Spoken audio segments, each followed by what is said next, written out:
వేములవాడ శ్రీ రాజరాజేశ్వర ఆలయంలో స్వామివారిని హైకోర్టు జడ్జీలు శ్రీ టి మాధవీదేవి, శ్రీ జె శ్రీనివాసరావులు శనివారం దర్శించుకున్నారు.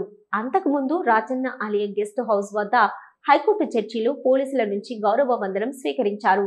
సిరిసిల్ల, జగిత్యాల జిల్లాల జడ్జీలు శ్రీమతి ప్రేమలత, శ్రీమతి నీలిమ, అదనపు కలెక్టర్ కీమియా నాయక్, అదనపు ఎస్పీ చంద్రయ్య, ఈవో కృష్ణప్రసాదులు పుష్పగుచ్చం అందజేసి స్వాగతం పలికారు. అనంతరం జడ్జీలకు ఆలయ అర్చకులు పూర్ణ కుంభంతో ఆలయంలోకి ఆహ్వానించారు.